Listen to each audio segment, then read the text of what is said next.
আসসালামু আলাইকুম বন্ধুরা, আশা করছি আপনারা সবাই ভালো আছেন। তো আজকে আমি আপনাদের মাঝে ট্রেন্ডিং আরো একটি ভিডিও নিয়ে হাজির হলাম। একটি নর্মাল ফটোকে কিভাবে আপনারা হাই কোয়ালিটি এডিটিং করবেন, 2K 4K বা 16K যাই হোক আপনারা এডিট করতে পারবেন খুব সহজে। তো এটি করার জন্য আপনাদেরকে যা করতে হবে আমি এখন দেখিয়ে দেবো।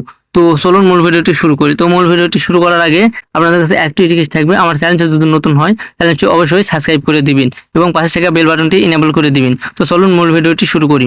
তো মূল ভিডিওটি শুরু করার জন্য আমাদেরকে এখন ক্রোম ব্রাউজারে চলে যেতে হবে। তো আমি আমার ফোন থেকে ক্রোম ব্রাউজারটি ওপেন করে নিচ্ছি, আপনারাও ক্রোম ব্রাউজারটি ওপেন করে নেবেন। নেওয়ার পর উপরে যে সার্চ বার আছে সার্চ বারে গিয়ে টাইপ করবেন ক্রিয়া এআই অ্যাপস বলে, বা ক্রিয়া এআই লিখলেও কিন্তু হবে। এটি লিখে আপনারা সার্চ করে দিবেন। তো এটি লিখে সার্চ করলে আপনাদের সামনে এরকম একটি ইন্টারফেস শো করবে। এখান থেকে নিচে স্ক্রল ডাউন করে দেখবেন ক্রিয়া, এই লেখাটার উপর আপনারা টাচ করে দিবেন। এই দেখতে পাচ্ছেন ক্রিয়া লেখা আছে, এই লেখাটার উপর একটি টাচ করে দিবেন। তো এই লেখাটার উপর টাচ করলে আপনাদেরকে এরকম একটি ইন্টারফেসে নিয়ে আসবে। তো এখানে আপনাদের গুগল অ্যাকাউন্ট দিয়ে সাইন আপ করতেও বলতে পারে, এখানে আপনারা সাইন আপ করে নেবেন। তো সাইন আপ হয়ে গেলে এখানে দেখতে পাচ্ছেন যে 3 ডট আইকন আছে, এই আইকনের উপর একটি টাচ করে দিবেন। তো এখানে আসলে এখানে দুইটি অপশন দেখতে পাবেন। তো নিচে যে অপশনটি আছে দেখতে পাচ্ছেন এনহান্স, এই এলাকাটার উপর একটি টাচ করে দিবেন। এনহান্সের উপর টাচ করলে আপনাদের সামনে এরকম একটি ইন্টারফেস শো করবে। এখানে দেখতে পাচ্ছেন উপরে ফটো আপলোড বলে একটি অপশন আছে, এই ফটো আপলোডের উপর আপনারা একটি ক্লিক করে দিবেন। তো এখানে একটি ফটো আপলোড করতে হবে। তো আপনারা একটি ফটো, যে কোনো একটা ফটো অ্যাড করে দিবেন। তো আমি এখানে যে ফটোকে আপনারা এইচডি কোয়ালিটিতে রূপান্তর করতে চান সেই ফটোটি এটি আপলোড করে দিবেন। তো আমি ফটোটি আপলোড করে দিচ্ছি। তো ফটোটি আপলোড কমপ্লিট। এখন এখানে দেখতে পাচ্ছেন অটোমেটিক কিন্তু একটি প্রম্পট লিখে দিচ্ছি। এখানে আপনাকে কোনো প্রম্পট লিখতে হবে না, অটোমেটিক এখানে একটি প্রম্পট তারা লিখে দিবে। তো তারপর এখানে নিচে দেখতে পাচ্ছেন 2K 4K 8K এবং 16K, আপনারা এখান থেকে 16Kটা সিলেক্ট করে দিবেন। তো তারপর একটু নিচে স্ক্রল ডাউন করলে দেখতে পাবেন আরও কিছু অপশান আছে, এগুলো আপনারা নিজের মতন করে কাস্টমাইজ করে নেবেন। তো আমি কিছু কিছু একটু কাস্টমাইজ করে আপনাদেরকে দেখাচ্ছি, আপনারা দেখা থেকে এগুলো করে নেবেন। তো এগুলো হয়ে গেলে নিচে দেখতে পাচ্ছেন আরও দুটি অপশান আছে, এই দুটি অপশন কিন্তু আপনাদেরকে অবশ্যই ফুল করে দিতে হবে, এই দুটি টেনে টেনে ফুল করে দিবেন। তো এই দুটি ফুল হয়ে গেলে এখানে নিচে দেখতে পাচ্ছেন এনহান্স বলে একটি অপশন আছে, এই অপশনের উপর টাচ করে দিবেন। তো এখানে টাচ করলে কিন্তু একটু লোডিং নেবে, দেওয়ার পর কিন্তু ফটোটা এইচডি কোয়ালিটি এডিট হয়ে যাবে। আপনাকে কিন্তু এখানে তেমন কোনো কাজই করতে হবে না, এআই এর মাধ্যমে কিন্তু সব কিছু এডিট হয়ে যাবে। তো এখান থেকে আমার ফটোটি ওপেন হয়ে গেল, আমি ফটোর উপর একটু টাচ করে দিচ্ছি। দেখতে পাচ্ছেন ফটোটি কত সুন্দরভাবে এইচডি কোয়ালিটি এডিট হয়ে গেছে। তো আমি ফটোটিকে আরও একটু এডিট করতে চাই, এই জন্য দেখতে পাচ্ছেন উপরে একটি ডাউনলোড অপশন আছে, এখান থেকে এই ফটোটি আমি ডাউনলোড করে নিব। তো আপনারাও এখান থেকে ফটোটি ডাউনলোড করে নেবেন। তো ফটো ডাউনলোড করার পর এখানে নিচে দেখতে পাচ্ছেন একটি প্লাস আইকন আছে, একেবারে কর্নারে দেখতে পাচ্ছেন প্লাস আইকন, এই প্লাস আইকনের উপরে একটি ক্লিক করে দিবেন। তো প্লাস আইকনের উপর ক্লিক করলে এখানে দেখতে পাচ্ছেন আমি যে ফটোটি এক্ষুনি ডাউনলোড করলাম সেটি এখানে শো করছি। এই ফটোর উপর একটি টাচ করে ফটোটি আপলোড করে নেবেন। তো ফটোটি আপলোড করলে আপনাদের সামনে আবারও এরকম একই ইন্টারফেস শো করবে। তো এখান থেকে আপনারা এখানে সিম্পলি 16K লেখা আছে, 16K উপর সিলেক্ট করে দেবেন। 16K সিলেক্ট করার পর এখানে নিচে আরও কিছু অপশান আছে, এগুলো আপনারা ভালোভাবে দেখে শুনে বুঝে পূরণ করে নেবেন। তো এগুলো না করলেও সমস্যা নেই, এগুলো আমি তারপরে কিছুটা করে আপনাদেরকে দেখাচ্ছি। এখানে আপনাদের এই নিচে যে দুটি অপশান আছে এই দুটো অবশ্যই কিন্তু টেনে ফুল করে দিতে হবে। তো এই দুটি ফুল হয়ে যাওয়ার পর এখানে আবার দেখতে পাচ্ছেন নিচে এনহ্যান্স বলে যে লেখাটি আছে এটাও ক্লিক করে দিবেন। তো এখানে ক্লিক করলে একটু অপেক্ষা করলে কিন্তু আপনাদের দ্বিতীয় ছবিটিও এডিট হয়ে যাবে। তো দেখতে পাচ্ছেন দ্বিতীয় ছবিটি এডিট হলো, এটার উপর আমি টাচ করি। তো দেখতে পাচ্ছেন আরও অনেক সুন্দর কিন্তু এইচডি কোয়ালিটিতে এডিট হয়ে গেছে। তো আমি ফটোটিকে আর একটু এইচডি কোয়ালিটি করতে চাই, এই জন্য উপরে যে ডাউনলোড অপশন আছে এখান থেকে ফটোটি ডাউনলোড করে নেবেন।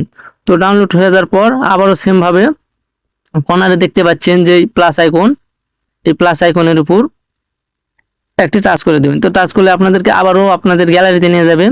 তো গ্যালারিতে নিয়ে যাওয়ার পর দেখতে পাচ্ছেন এক্ষুনি যে ফটোটি ডাউনলোড করলো এটা কিন্তু আবার এখানে শো করছে। এখানে দেখতে পাচ্ছেন দুটি ফটো কিন্তু আমার ইতিমধ্যেই অ্যাড হয়ে গেছে। তো আমি এখান থেকে ফটোটি আপলোড দিয়ে নিচ্ছি। তো ফটোটি আপলোড হয়ে গেলে এখানে এসে আবারও একই কাজ সেমভাবে এখান থেকে আপনারা 16K সিলেক্ট করে দিবেন। দেওয়ার পর নিচের সেই দুটি অপশন আবারও টেনে ফুল করে দিবেন। দেওয়ার পর এনহান্স বলে লেখা আছে এটারও একটি ক্লিক করে দিবেন। ক্লিক করে একটু পরে কিন্তু ফটোটি আমার সামনে ওপেন হয়ে যাবে। তো দেখতে পাচ্ছেন ফটোটা আমার সামনে ওপেন হয়ে গেছে। তো ফটোর উপর ক্লিক করলে দেখতে পাচ্ছেন আরও কিন্তু এইচডি কোয়ালিটিতে এটি কনভার্ট হয়ে গেছে। তো আমি ফটোটিকে আরও এডিট করতে চাই, এই জন্য সেমভাবে আবারও যে উপরে ডাউনলোড অপশন আছে ওখান থেকে ফটোটি ডাউনলোড করে নিব। তো আপনারাও ফটোটি ডাউনলোড করে নেবেন। তো ফটোটি ডাউনলোড হয়ে যাওয়ার পর আবারও প্লাস আইকনে ক্লিক করবেন। এই কর্নারে দেখতে পাচ্ছেন প্লাস আইকন, এই প্লাস আইকনের উপরে একটি ক্লিক করবেন। এখানে ক্লিক করলে আপনাদেরকে গ্যালারিতে নিয়ে যাওয়া হবে। এখানে দেখতে পাচ্ছেন 3 নম্বর ফটোটি কিন্তু আমার গ্যালারিতে শো করছি। তো এই 3 নম্বর ফটোটি আপনারা অ্যাড করে নেবেন। একটু ভালো করে বুঝে আপনারা কাজ করলে কিন্তু খুব সহজেই কাজ করতে পারবেন। তো এখান থেকে আবারও সেমভাবে 16কে সিলেক্ট করে দেবো। দেওয়ার পর একই প্রসেসে নিচের সেই 2 অপশানটি টেনে ফুল করে দেবো। দেওয়ার পর নিচে দেখতে পাচ্ছেন ইনহান্স, এই ইনহান্সে আবারও টাচ করে দেবো। তো আমি 4 নম্বর ফটোটি কিন্তু এখন এডিট করছি। তো দেখতে পাচ্ছেন ফটোটা আমার সামনে ওপেন হয়ে গেছে। তো আমি ফটোর উপর একটা টাচ করে দিচ্ছি। তো ফটো টাচ করলে দেখতে পারবেন যে আরো অনেক সুন্দর কিন্তু এইচডি কোয়ালিটি এডিট হয়ে গেছে। ভাইরে ভাই, এটি এত ম্যাজিকের মতন কাজ করে যে নিজেও বিশ্বাস করতে পারবেন না যে কি ফটো থেকে কি ফটো এডিট হয়ে যায়। তো আমি এই ফটোটিকে আরো একটু এডিট করতে চাই, এই জন্য যে ডাউনলোড অপশন আছে এখান থেকে ফটোটা আবারও ডাউনলোড করে নেব। তো ফটোটি ডাউনলোড হয়ে গেলে সেম ভাবে আবারও কর্নারে দেখতে পাচ্ছেন প্লাস আইকন, এই প্লাস আইকনের উপরে একটি ক্লিক করে দেবো।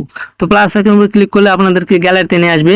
এখানে দেখতে পাচ্ছেন আমার কিন্তু অলরেডি 4টি ফটো ডাউনলোড করা হয়ে গেছে। তো আমি 4 নম্বর ফটোটি এখানে আপলোড করে নিব। তো 4 নম্বর ফটোটা আপলোড হওয়ার পর সেম ভাবে এখানে 16 করে দিবেন, তারপর এই দুটো টেনে ফুল করে দিবেন। তারপর এখানে দেখতে পাচ্ছেন এনহান্স, এই এনহান্সের উপর আপনারা ক্লিক করে দিবেন। তো এনহান্সের উপর ক্লিক করে দিলে কিন্তু আপনার ভিডিওটি একটু প্রসেসিং হবে, হওয়ার পর আপনার ফটোটি আপনার সামনে ওপেন হয়ে যাবে। তো দেখতে পাচ্ছেন আমার প্রসেসিং নেওয়া শেষ, আমার ফটোটি কিন্তু আমার সামনে ওপেন হয়ে গেছে। তো আমি ফটোর উপর একটি টাচ করে দিচ্ছি। তো ফটোর উপর টাচ করলে দেখতে পাচ্ছেন ম্যাজিক কত সুন্দরভাবে কিন্তু এডিট হয়ে গেছে। তো এখন আমি যদি আপনাদেরকে একটু দেখাই যে আমার নর্মাল ফটোটা কেমন ছিল আর আমি কেমন করে এই ডাউনলোড করে করে কিন্তু ফটোগুলো এডিট করছি। এখানে কিন্তু কোনো কিছুই ফেক না, সব কিন্তু রিয়েল দেখাচ্ছি। তো আমি এখানে এখন আপনাদেরকে ক্লিক করে দেখাচ্ছি। দেখতে পাচ্ছেন এটি নর্মাল ফটো, এখানে দেখেন 2K, এটি 4K, এটি 8K এবং এটি 16K। তো যাই হোক, আশা করছি ভিডিওটি বুঝতে পারছেন। তো আপনারা এভাবে যতবার ডাউনলোড করবেন সাথে কিন্তু কে বাড়তেই থাকবে। আপনারা যদি আরো প্রফেশনাল ভাবে ফটো এডিট করতে চান তাহলে এখান থেকে ডাউনলোড করে আপনাদের পিক্স আর্টিস্টে এইচডি বলে একটি ইফেক্ট পাওয়া যায়, সেটি অ্যাড করার পর আবার এখানে এসে আপলোড করে এনহান্স করলে কিন্তু আপনাদের ফটো আরো প্রফেশনাল কোয়ালিটির হবে। বা যে কোনো অ্যাপসের মাধ্যমে কিন্তু আপনারা এইচডি ইফেক্ট অ্যাড করে এখানে এসে আবার আপলোড করলে ফটো আরো আপনাদের সুন্দর হবে। তো আশা করছি বিষয়টা বুঝতে পারছেন। তো ভিডিওর কোথাও যদি আপনাদেরকে একটু ভালো লেগে থাকে তো অবশ্যই একটি লাইক দিবেন। আর এই ভিডিও দেখে কেউ যদি এরকম এডিট করতে পারেন সেটা অবশ্যই কিন্তু কমেন্টে জানাবেন। আর আমার চ্যানেলে নতুন দর্শক হলে অবশ্যই চ্যানেলটি সাবস্ক্রাইব করে পাশে থাকা বেল বাটনটি ইনেবল করে দেবেন। আর ইতিমধ্যে যারা সাবস্ক্রাইব করেছেন তাদেরকে অনেক ধন্যবাদ। তো আজকের ভিডিওটি এই পর্যন্তই। আল্লাহ হাফেজ।